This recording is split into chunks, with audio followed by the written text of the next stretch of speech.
Good evening. This week and next, we will present a black paper on white racism. Frequently, the definition and effects of racism are greatly misunderstood. Certainly, the impact on blacks can only be described by us. An operational definition of individual racism is subordination of a person or group because of race. But we will focus on the institutional practice of racism, when a group is subordinated by factors indirectly related to race. An example would be a union with all white members. You can only get in the union if a member sponsors you, and automatically whites select one another. So this pattern of selection automatically keeps blacks out. The union is white in the first place because its membership reflects the leftover patterns of slavery. Therefore, racist behavior is both intentional and unintentional. Our institutions mostly involve unsuspecting individuals who are part of a racist pattern. All definitions of black people's standards and values have been defined by whites in a society basically European. As simple as it may seem, we have never made any definition of our condition, beauty standards, social etiquette. Even our names have been given us by a white culture. To make an authoritative statement of our concept of Christianity, history, education, values and culture, war, colonialism and imperialism, and psychological development, and how these institutions operate in a white racist society, 6 black scholars and philosophers have been invited to present positions and analyses of these topics. With me tonight are John Henrik Clarke, an associate professor of African and Afro-American history at Hunter College in New York. Mr. Clarke is also author of 11 books, including Harlem, USA. Preston Wilcox, head of the Education Workshop of the Congress of African People, is president of Afram Associates, a black educational consultant firm, and is an outstanding author. Reverend Albert Clegg is pastor of the Shrine of the Black Madonna in Detroit, Michigan, and an advocate of black Christian nationalism. He is author of a soon-to-be-published book, Black Christian Nationalism, New Directions for the Black Church. Brother Clarke? I'd like to begin by establishing some kind of a frame of reference. Exactly what are we talking about? And I think in order to do this, I'm going to try to dismiss the subject, then come back to it and deal with it. There is no such thing as a race. Nature created no races. Man created races, racial classifications, and he had his own reason for doing it. Now, who benefited from this artificial creation at first? Who benefits from it now? Now, let's look at the historical roots of this whole thing, and you're not going to understand it until you understand the implications, the far-reaching effects of the opening up of the so-called New World, Christopher Columbus and other thugs coming, suppressing the Indians, and finding a justification for this kind of thing. Let's look at Europe in the 15th and the 16th century, because racism has its roots in that second rise of Europe in the 15th and the 16th century. They had to justify what they were going to do to most of mankind. They were about to take over the whole world. Now, there's a myth about an argument about whether the world was round or flat. That's an old wives' tale. The European had gained enough knowledge and had enough guns, and he had been hungry enough within the body of Europe until he decided that he was going to go out and take the world, be it round or flat. Now, in order to understand the religious basis of racism, we have to go back to a papal bull that the Pope issued in 1455 in an argument between Portugal and Spain. He turned to them impatiently and said, "You are both authorized to reduce to servitude all infidel people.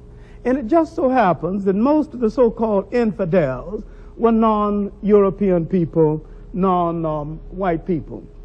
Europe not only had its basis for racism, it had its basis for the slave trade, and this same basis would be good in the colonial system that followed. Racism was created to justify the slave trade, to justify the colonial system, and to justify the utter ruthlessness that had to go into the making of modern capitalism. Brother Wilcox? Let me begin by suggesting that the clearest evidence of racism in education is the essential control over black education, both in so-called integrated settings and in segregated settings, by white people, many of whom are incapable of responding to the people they're educating as people, many of whom are incapable of understanding the culture and the history of the people they're educating, many of whom really do not see any kind of responsibility for involving these communities and managing their own education. The second kind of aspect is the ability of white communities to keep black people out of their communities and still yet exercise some influence over the education in black communities. That is, even when there's no blacks in the white community, whites are still having some kind of influence over the education in black communities. A third example is the way in which our schools are organized. Despite the fact that we know we live in a racist society, the schools continue to be organized as though racism does not exist. That is, there's been no real shift of power within the school. There's been no effective change in the content. There's been no forthright recognition of the politics involved in education. For instance, in New York City, about 55% of the students are black and Puerto Rican, yet we have one black and one Puerto Rican member on a school board of 5 people. So 3 white people are making decisions that affect 55% of people whom they may not be able to respect as people. Reverend Clegg? Well, I think the basic reason or symptom or proof for the racism of the Christian church is the simple fact that white people have pretended for so long that Jesus was white, and that they've had the necessity to interpret Jesus as being white, when essentially white Christianity is racially, is historically false and theologically absurd, and practically, in terms of its effect on black people, it's a debasing institution that enslaves black people. I think we have to understand, though, that we're not making moral judgments here. Any institution that exists in any society exists to serve the interests of the people who set it up. And Christianity began as a black man's religion. It's an African religion. We have to remember that Israel went into Egypt with 70 people, and after approximately 750 years came out with over 2 million people, and hordes of other slaves who came out and became also part of the emerging new nation of Israel. So Israel, the biblical Israel, was a black nation, an African nation that came out of Africa and kept constant ties with Africa.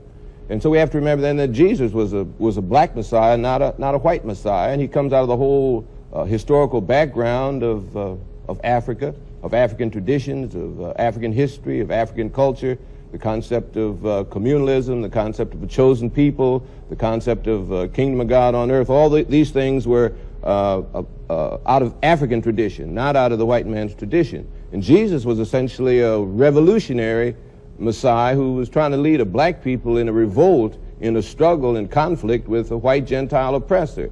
So the whole church has to be viewed from the point of view of the white oppressor. The white oppressor has one kind of Christianity, has one kind of church. The black church has to become independent and go back to the historic African roots of Christianity, because the slave church that the white man set up for black people tends to continue the enslavement of black people. So the black church has to become, again, a revolutionary instrument in the hands of black people, controlled by black people, fighting, as Jesus fought, for the liberation of black people against white Gentile oppression. I'd like to continue from Reverend Clegg's point and deal briefly with image, because image is the paramount factor in keeping racism alive. Now, exactly when did the Christian church become become white, inasmuch as Christ is described in early literature as being swarthy and having hair like sheep's wool, and that's surely not a Caucasian's hair. The first image of the church, the first image of the Madonna was the black Madonnas, and these black Madonnas were very prevalent in the churches of Europe. Up until the 16th and the 17th century, there was no white Madonnas in the churches of Europe. And some of the churches of Europe to this very day have black Madonnas. All right. At what point did Christianity become all white? And at what point did Christ become a blonde, blue-eyed person that hangs in your churches, and with a haircut and a uniform, he'd probably be a good Nazi? All right. One thing the Jews seem to have forgotten is that the picture of Christ, as in present-day literature, is an insult to them, because there's nothing particularly Jewish about him, physically or otherwise. All right. Now, another thing we're going to have to look at seriously is that when the Europeans projected themselves out into the broader world, they not only colonized most of mankind, they colonized the teaching of history itself. And gradually, so many things black became white. I'd like to just say one little word about when did Christianity become white. The process by which Christianity became gradually to be interpreted as being white began at a very early point with Apostle Paul, who wrote the epistles of the New Testament, and who was, even at that time, with black Israel and black Jews, an Uncle Tom Jew.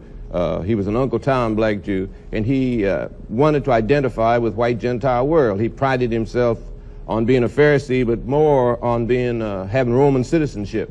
So as soon as he had sunstroke on the Damascus Road and said he's been converted, he started out to take the Christianity, the teachings of Jesus, to the Gentile world. Now, he could not take the revolutionary teachings that Jesus had actually taught, because Jesus was a zealot, and they were engaged in revolution. I mean, open revolution. He was one of the zealot leaders at that time. So he couldn't take that to the Gentile world. So he had to make an image, a symbol out of Jesus on the cross, which was compatible with the heathen symbolism of the Roman and Greco-Roman heathen world. So he made Jesus a kind of a heathen symbol that he could take to the Gentile world. And the whole writings of the Apostle Paul tend then to destroy the basic African background of Christianity and to make it compatible with the Greco-Roman heathen world. So it began there. But the actual identification of Christianity as being a white religion didn't really take place until the 14th, 15th, 16th centuries, when the pictures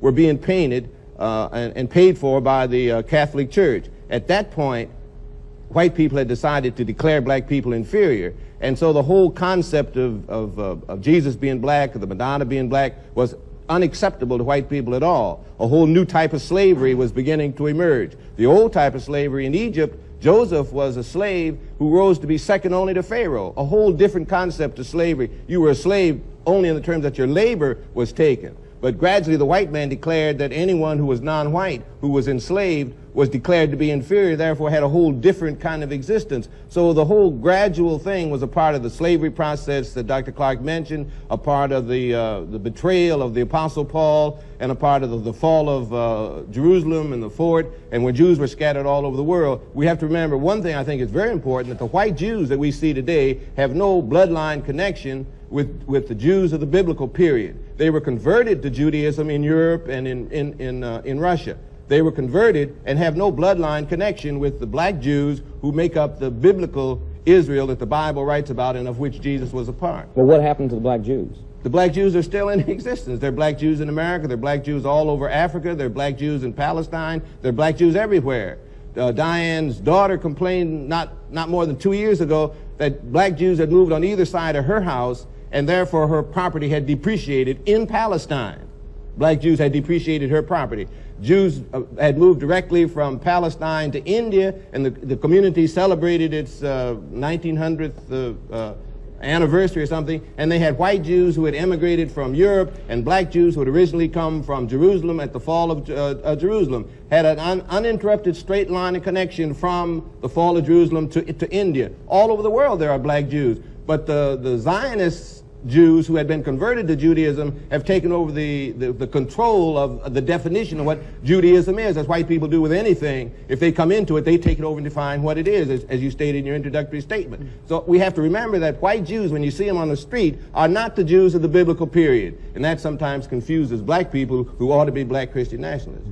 See, one of the things I'm hearing from both of the brothers is that not only have whites tried to deceive blacks about the realities, but they've in effect deceived each other about the realities. That is, I'm sitting here thinking about the institutions in this society, all of which are racist, you know, which whites created and which whites have used in order to advance themselves, but never at any point stopping and recognizing, for instance, that the prisons have nothing to do with rehabilitation, or that the courts, in most cases, really have nothing to do with justice. What about schools? Well, what Specifically is a racist pattern, in your opinion, as far as the educational process or the schools is concerned? Well, I would say that the overwhelming educational process that is racist is a tendency to educate people against their own interests. That is, to educate black kids to hate themselves, to educate blacks to feel alienated from their own people, to educate blacks to become advocates for the mainstream against their own community. Well, how is that done, specifically? Well, I would say that, you know, the traditional educational process is, number one, the concealing of the truth about history, the educating of black students away from the problems of their own community. For instance, very few black students on college campuses are enabled to use their minds to work on the problems that bedevil the black community, like sickle cell anemia, or the housing problems, the drug problems that are imposed on the black community by the outside. Very few black students on white campuses or any campus are spending their energies and their minds on trying to find solutions to those problems. In most cases, they're being educated, say, with a drug problem, to learn how to use methadone. You know. Now, look, let's deal with our own historical naivete. Until we deal with it, we're not going any place. Black people have no right to expect anything from this establishment because it wasn't set up for them. They wasn't brought to this country to be given democracy. They was brought to this country to do some work, to labor and to obey. And once the machines made a whole lot of these jobs obsolete, it tended to make a whole lot of the people obsolete. Now, we keep worrying about the American promise and the American dream, and we forget it wasn't made to us. And the white man has not betrayed anything because he didn't promise us anything in the first place. Now, the role of institutions in a society is to reflect the power that controls that society. So we have American institutions arrayed against us, and we naively expect these institutions to reform themselves, because if they reform themselves, that's tantamount to presiding over their own demise. I'd like to say one thing on that. I think the question you asked is how do the schools accomplish this? I mean, you were concerned about the process. I think we got to understand that there's no such thing as objective truth, which is implicit in everything Dr. Clark says. That white people use the institutions to accomplish white purpose.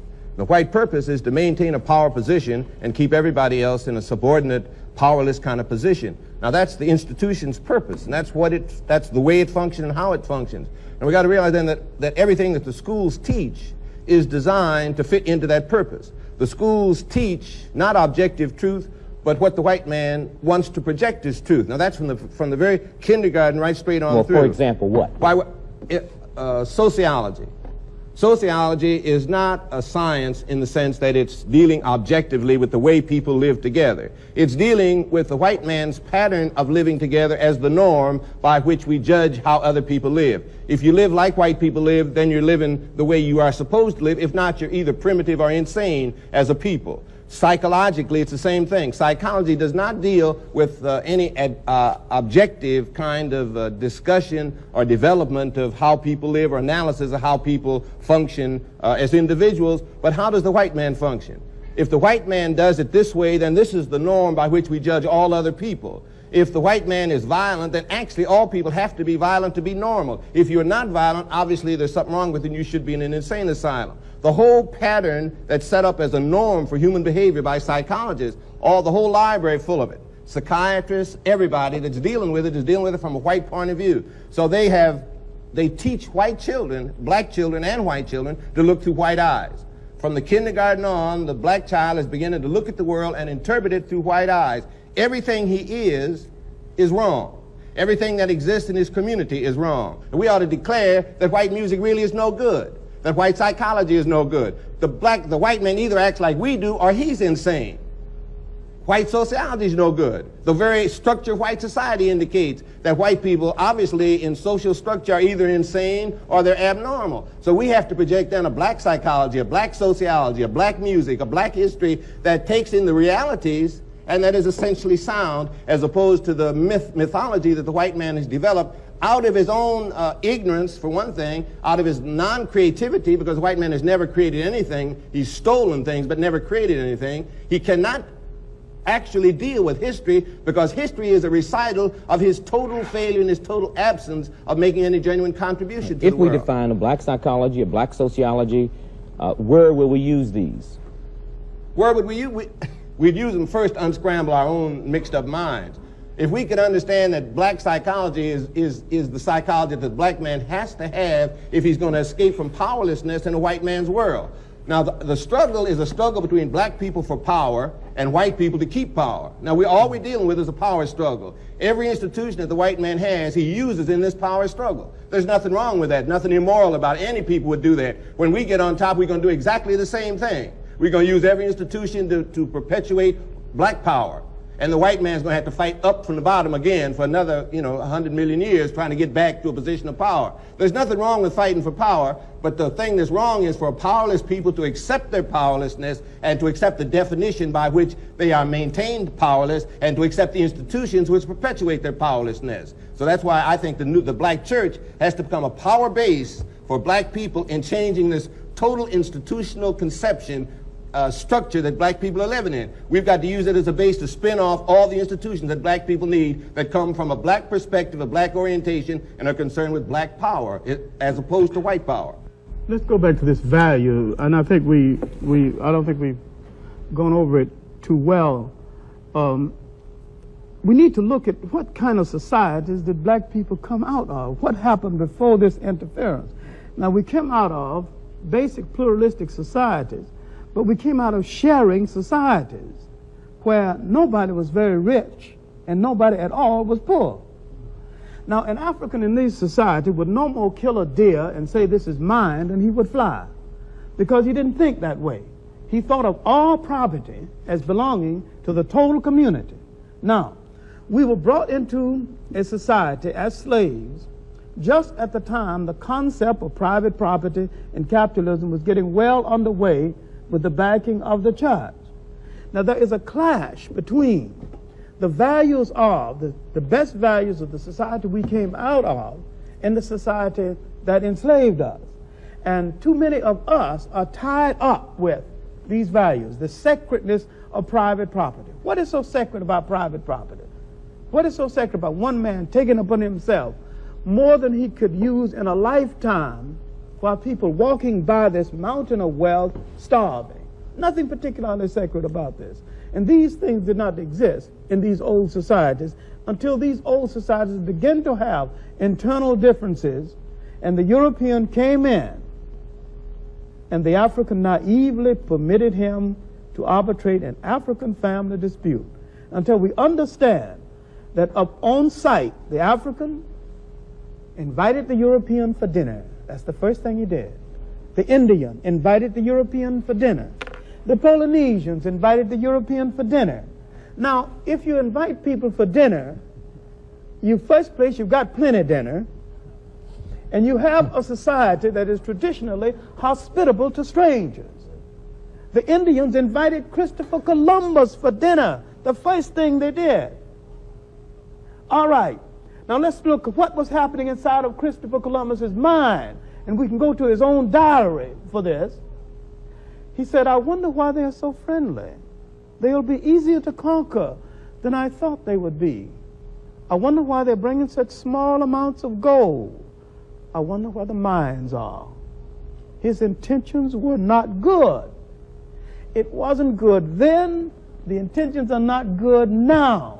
And the black man is still hung up with this dinner invitation this kindness, with the thought that if you treat a person humanely, that he will act humanely toward you. Black people have not seen white people at all. That is why they can't deal with them. I want to say one thing. I think we have to be careful, black people. We too much tied up in this what's good and what's bad. I think what we need to begin to look at is what's real. Now, I don't care whether it's good or bad. I just care whether it works, whether it doesn't work, whether it helps black people or doesn't help black people. White people are individualistic. White people are materialistic. And I think Dr. Clark is absolutely correct in the definition of black civilization, African civilization. Communalistic, whole concept is different. But the white man's individualism and materialism stems from the fact that he comes out of a situation, a place where you could hardly live. You know, the barren land where you could hardly grow, no resources, where they had to fight each other just to keep alive, and where each person had to try to steal all he could to keep somebody else from getting it so he could stay alive. Now that builds individualism and materialism. Now he didn't have much in the way of materialism, but he had the need, the desire, so he built ships, he built guns, everything in order to take something from somebody else. Now you got to realize that the black man came up in a wholly different kind of environment, where there was everything that a person needed. They didn't have to cheat and lie and steal to get enough to eat. Enough to eat was everywhere. Nobody had to take from somebody else. All the resources of the world were right there in the ground. They had everything. They didn't need to build ships and go conquer someplace else. If Africans built a ship, where would they go? Any place they went was worse than where they were. But the white man could build a ship and go any place, because any place he went was better than where he was.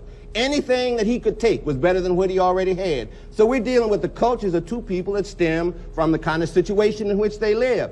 Black people today are trying to be individualistic and materialistic because we are now in a slave culture. The white man has dominated us so completely, we try to accept his values. What we've got to do is reject his values, go back and accept the old values that come from Africa, our own historic black values, and have a black value system that we put in opposition to the white man's materialism and individualism. Thank you very much, gentlemen. This week we have presented a black paper on white racism, part 1. We have discussed education, history, and Christianity, and how these institutions in a racist pattern affect the lives and mentality of black people. Next week we will present part 2. We will deal next week with values and culture, war, colonialism and imperialism, and personality development or psychology.